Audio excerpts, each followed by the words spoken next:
cooked. Technically, matzo pizza is not pizza. It's a flatbread. When the dough is already cooked and then you top it, to me, it's a flatbread. When you top it and then cook it, pizza. But whatever, we can all play pretend right now because that's what the game is.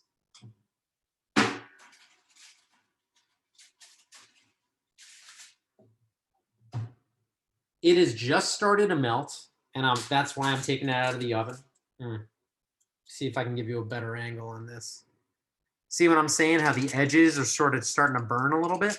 But I've covered the edges of the matzah because the edges are the part of the matzah that always burns.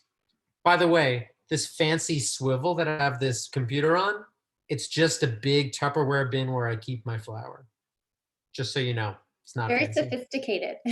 This is the first time I tried doing this swivel, and it was awesome.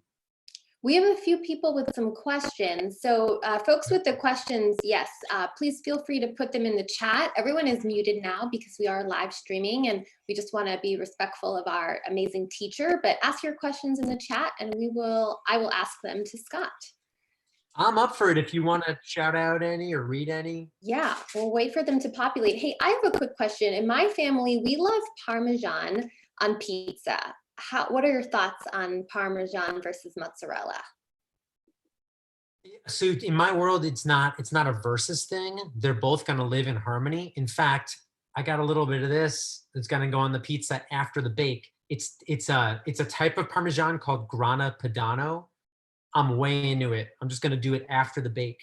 If you're somebody who doesn't like a bunch of cheese and you just want to do tomato and some Parmesan on there, my recommendation would be to squirt a little bit of olive oil onto the matzah. Then you can sauce it and pecorino it, and it'll be good. The problem is you want to make sure that your sauce is really reduced. Otherwise, it's going to make it soggy. So by the way, I'm peeling off this matzah, and it's gotten a little soggy because I let it sit, but I did that on purpose because the whole goal of this is to make a chewy inside and a crunchy outside. So phase 2 of this whole thing, taking that baby matzah and I'm putting it upside down onto the second half of the matzah. Amazing. Right. Scott, we had a question. First, something from Beth. She grew up setting the matzah first. Pros or cons? Wedding. Wait, grew up doing what?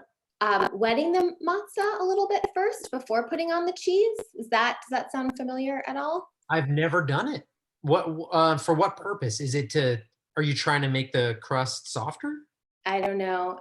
We'll find out. But we do have some comments, and I apologize. You can't see these right now, Scott. I see it. I see. Beth said, I grew up setting the matzah first. What is setting? Oh, wetting. I don't know, but I do think, so for those of you who are just joining us, we're on Facebook Live right now. So I want to just do a quick recap that we are here with BBYO On Demand, Jewish Live, Scott's Pizza Tours, and Tradition Kitchens, and we are really excited. We're going to ignore some of the comments in our chat thread, but if folks on the Facebook Live page have some questions, we are learning how to make matzah pizza with Scott.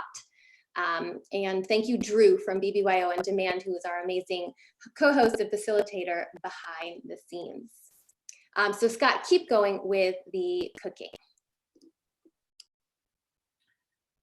I'm just doing a second layer of mozzarella. So if you remember what happened, we did a broil of some mozzarella on the first half, then we flipped it onto a fresh piece. And now I'm just putting some cheese on that, and again, no sauce. Intentional, because that's going to lead us to the next big important thing. I'm sliding this back in. We're just going to swivel again. And part two here is once again just to melt down the cheese. And going with the 3 commandments of matzah pizza making, we're actually going to apply the sauce not touching the matzah. It's going to be separated by the cheese. And the purpose of that is to prevent the matzah from getting too soggy. We're going to flip it. So it's going to be like an upside down pizza. like L&B Spumoni Gardens, or like a tomato pie if you had that in Philly or in Utica, New York. Final thing we're gonna do is we're not cooking the pizza with the sauce on it. I'm actually keeping the sauce warm on the stove and I'm applying it after. That's something I picked up from a pizza maker who's got a place in Vegas, actually, a place called Pizza Rock. He also has a place called Tony's Pizza Napolitana in San Francisco. Tony Gemignani, he wrote a book called The Pizza Bible, and it's incredible. He dropped that great tip in there about he does it on his Detroit style pizza. He adds the sauce after the bake, and it's already just warmed, and he just stripes it on top. I want to give it another few seconds because I want to start to see some of those burn marks on this. Now, what we're doing by doubling it up, giving it some thickness so it'll hold up, it won't fall apart when we bite it. It's also going to give crunch on the bottom and softness in the center.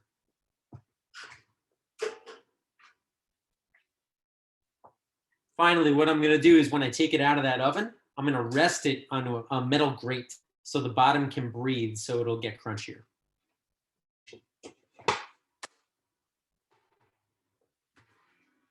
I'm also really curious about the toaster oven technique. Tell us, how do you like making pizza and matzo pizza in there? To me, yeah, matzo pizza is like total home comfort food. So cranking up a whole oven just to make matzo pizza, it just doesn't feel right to me.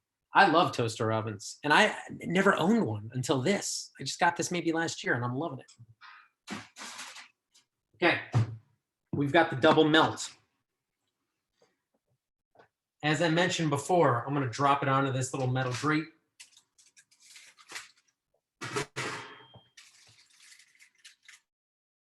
Oh, yes. So this way it can breathe a little bit.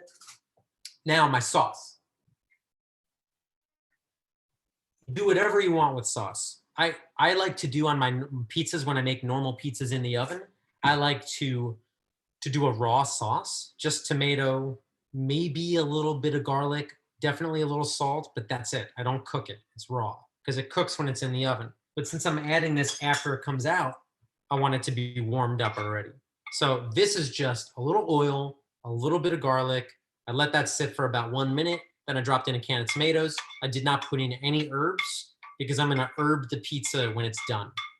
And it's pretty chunky. Like I like a chunky sauce, but sometimes when I do this, I like a really thin sauce because I like to stripe the tomato on top. I think that looks really cool. But for today, I'm just gonna kind of do it down the center. So I'm using a little soup spoon, and I'll pick this up in a second and show you what it looks like. And Scott, do you usually make your own sauce, or do you have a favorite sauce that you enjoy? I think you should always make your own sauce, and it's really because there's no better sauce than your own, and it's not complicated. I had to get these from the West Coast. I can't get them here. Bianco di Napoli organic tomatoes. You can get them on the West Coast. I can't get them in New York, but the guy who runs the company is a buddy of mine, and I was like, hey, it's a pandemic. Can you send me some supplies? So I got them. These are just whole peeled tomatoes. So when you pull them out of the can, just crush them with your hands. For every 1 can of tomatoes, I do 4 grams of salt. And that's all she wrote. Nice. Now, we have a secret in my family that's been passed down through my grandmother. I'm curious your take on this. She adds a spoonful of brown sugar to tomato sauces. I personally am not a big sweet sauce fan, but it's one of those things where if you like a little bit of richness and sweetness, that sounds awesome. I've just never tried it. I'll do it next time I make a sauce. Is there a specific tomato that you use? I have a memory from a can. I feel like she used Roma tomatoes, but I would have to ask my parents. I want to show you all what's going down here. I put a stripe down the center. I put a little bit of oregano. And then really, this is what Julia's talking about. I'm using a little bit of Grana Padano, or you can use Parmigiano, or you can use Pecorino, or whatever you want. But that on top of the sauce, which is on top of the cheese, on this double-decker, crusty busty little thing. That's my ultimate matzo pizza because it'll hold up when I bite it. The sauce is not going to make the matzo soggy, and you're also going to get cheese on the inside. It's double cheesed. It's like stuffed crust pizza.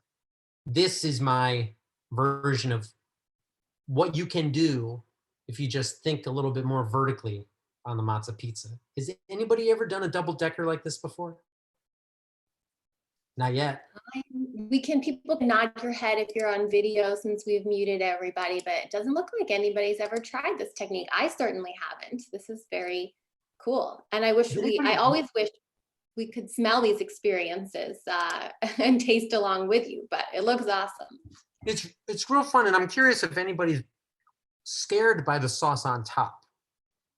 Is that frightening for anybody? I mean, not for me. I think this means you're an authentic pizza lover and a lover of tomato sauce. So people who don't like tomato sauce, they might be a little bit scared, but I am not intimidated by this sauce. Anyone feel free if you want to share your thoughts in the chat thread. No, I feel bad eating this in front of you all. It's okay. Talk to us about herbs. What kind of herbs would you, if you had access to get them, what would you want to put in on top of the pizza? Oregano? On this one, I put oregano. And the trick with oregano or any dried herb is that, and any of you who cook, you know this. You can't just drop it onto the stuff. You've got to pinch it so that you open it up so that the oils can get out. Really, really important. Since I added it after the fact, that was important. I don't like to season my sauce until it's on the pizza, because what if I don't use it all? I want to be able to use it for something else. And if you season it, it's going to go bad faster. So I've got a bunch of containers in my refrigerator because I opened a huge number 10 industrial sized can of tomatoes today. So I've got big containers for the next few days of pizza making. This is like, this is seasoned right on the thing. And it tastes even better because it's fresher. Now, Scott, I'm curious, since you know so much about pizza, are there any pizzerias that do during Passover, and I'm putting you on the spot, so you might not know, that like make matzah pizza? Would it be some of the kosher pizzerias, or any thoughts on that? A lot of the kosher pizzerias are closed. And I've heard of places doing matzah pizza, but I've never bought matzah pizza from a pizzeria. That's a little beyond my realm, because usually Passover week is my 1 week a year where I'm just not having any pizza.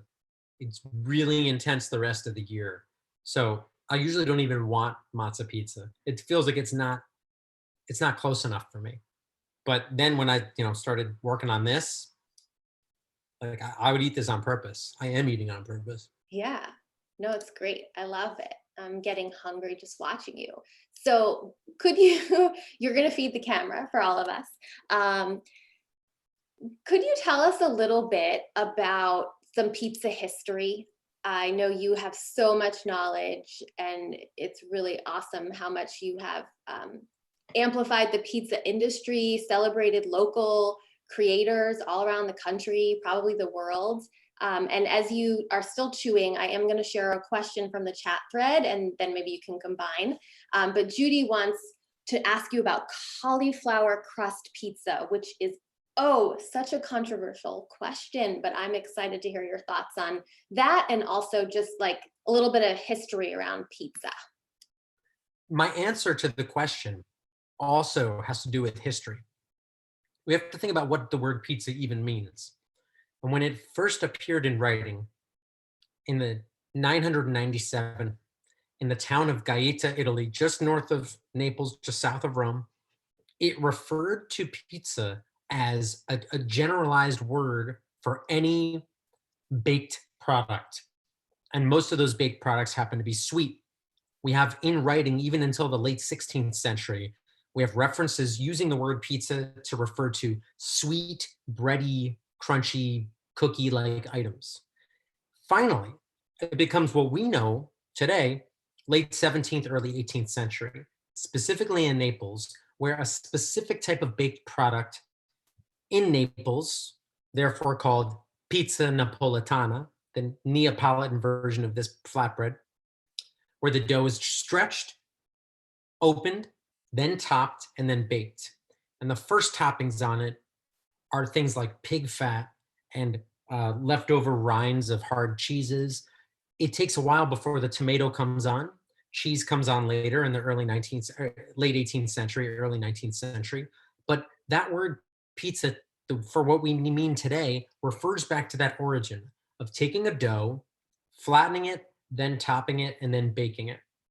Because that word pizza is the same root as pizza, the Greek, the flatbread, the Mediterranean flatbread, the Turkish pita, it means bread in all these languages. So since that word pizza refers to the bread-like component, in my opinion, you need to have a bread component to be called a pizza. Cauliflower crust is it's a stunt double in the same way that matzah is standing in. It's a bread product, so I guess it kind of counts. But if you were to take any like a lettuce leaf and then put sauce and cheese on it, it's no more a pizza than crushing up cauliflower and holding it together with cheese and topping it. It's a surrogate. And so I've had good cauliflower pizzas. I wouldn't really technically consider them pizzas because they're missing a bread component. That being said, if you can't have flour or yeast or whatever, cauliflower crust gets you there, I'm all about it. As you said before, I'm a pizza fan, so I can't yuck anybody's yummy pizza. Totally, totally. Now, when it's not Passover and when it's not a pandemic, how can people join you on your amazing pizza tours? Can you tell us a little bit about what inspired you to start the company and what it's like to go on a tour, a little bit of a highlights for us? Yeah, I'm just obsessed with pizza. I mean, I'm just into it. So when I started realizing that different pizzerias in different parts of the world, realizing that they all have their quirks and that those quirks don't make them any further from the definition of the word pizza. They kind of redefine that word in different regions. I just love that concept. Pizza's it's not a list of ingredients. It's a my obsession with that just drew me to take my friends to famous pizzerias for fun. And then that turned into, I rented a school bus for my 26th birthday and we just went to a bunch of pizzerias all day. And then my friends were like, oh, you should quit your job and do this. And so I quit my job and I just started doing it. And every tour is all about harnessing everybody's obsession. Everybody in this room, your obsession with pizza is equally important to the historical facts. There's no right or wrong in taste. There's just a difference of exposure. So what we try to do on the tour is expose you to 3 different styles and explain why each one exists the way it does. So rather than judging something unfamiliar as negative because it's unfamiliar, why don't we learn about what makes it special? This way we'll give you some information. So when you're in Atlanta and you go to Antico, you go to Ribalta, or you go to Versaano's, you understand that they're not all making the same thing. Mellow Mushroom is not in competition with Antico. They're not trying to do the same thing. We gotta respect their differences and enjoy them for that. I don't even remember what the question was, and I hope I No, answered it. you did a great job. I appreciate that. It was a bit about something that Alyssa had asked about what inspired you to make pizza your career. And so you touched on that. And Heather wants to know, how many years have you been running your pizza tour company and also your nonprofit Slice Out Hunger initiative along with it? So this pizza tour company started April 27, 2008. So it'll be 12 years later this month. And we started Slice Out Hunger. We started doing the activities right then, like at the beginning, maybe a few months later. We incorporated, became 501c3 in 2015. And then since then, we've just been kind of hacking along. We're 100% volunteer run. Nobody's on payroll. Every dollar we take in gets used for whatever our initiative is at the moment. So right now, that's the pizza versus pandemic. By Awesome. the And way, I do want to say real quickly, yeah, if anybody's interested in volunteering to help, send me an email, sliceouthunger@gmail.com. Every day, we need people to help us call hospitals. We get a list every day of requests from hospitals. We just got to call them, find out when they want the delivery, what the pizzeria has to do, if they have to wrap every slice or whatever. And then we coordinate the delivery, and then that's that. So if anybody wants to be I involved, I love that. I'm in. I will help. That's amazing. I think so many people are looking for ways to help from home. And I think that it's amazing because you're supporting the local small business owners and you're helping the hospital workers. So that's like a brilliant combination of kindness, which is really needed right now. yeah, you can Can help. I, you I don't leave my apartment. This is what we do every day. And we've raised 330 something thousand dollars. We've spent about half of it so far. And the plan is to just keep on trucking. Yeah, that's incredible. And thank you to everybody who's a part of this, who made a donation. And Scott noted that you can put Tradition Kitchens, BYO on Demand, whatever organization you're more closely affiliated with. And so we can just count and be proud of this collective tzedakah, good giving kindness and charity into the world right now, which is awesome. I want to switch gears for a second and talk to you a little bit about random pizza knowledge, because you have a lot of that.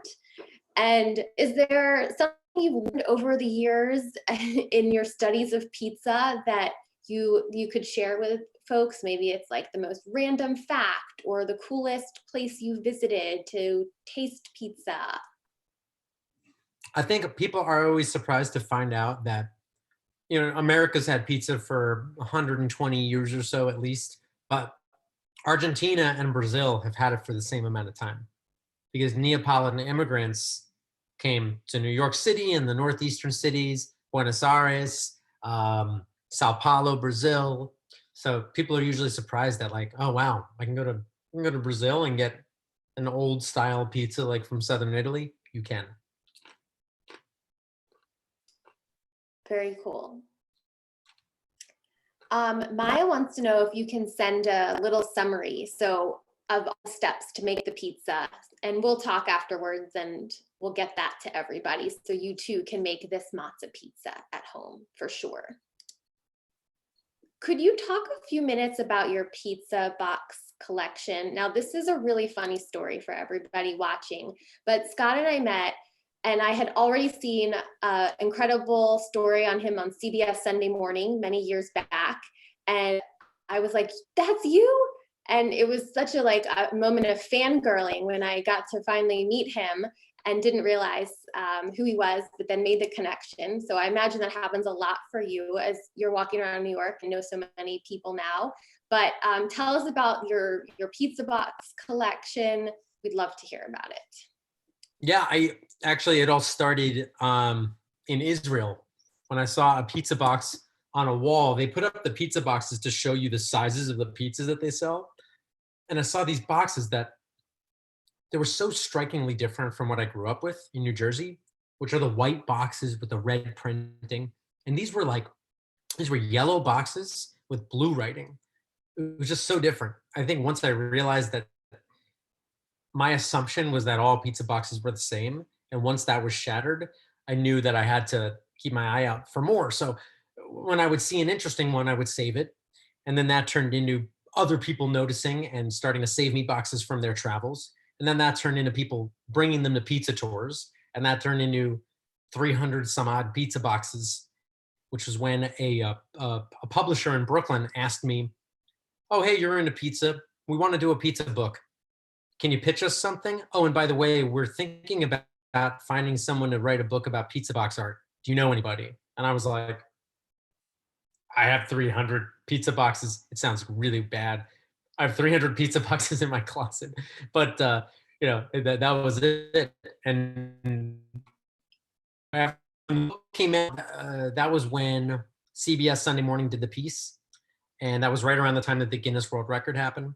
And then you know, once you become known as probably the only person who collects pizza boxes, now it's like nonstop. So I get every week I'll get packages of pizza boxes from all over the world, prototypes, new technology, new art.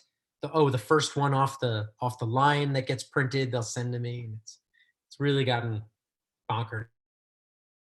They're in the closet right across the room. Clean.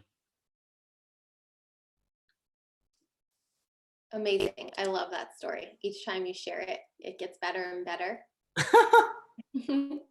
So do we have any more questions from the group? We've had a couple in the chat thread and I've been picking through, but we have just a couple minutes left. So if anybody is curious, and while you're thinking, Julie wants to know, what's your favorite pizza box and why? And Heather wants to know, are your tours in New York only? Might you expand in the future? The tours are every once in a while pop. So Portland or it happens, but too often. I see your favorite. I think we're having a little bit of just a connection issue hearing you at the moment. I've been okay. We'll get brighter. Get bright. I've been out of online events now that I do pizza tour. I do a little tour right now. So we do like personal pizza classes, and I've been doing a bunch of pizza box, like look at the pizza box collection videos. So I grabbed a few here, thought I grabbed my favorite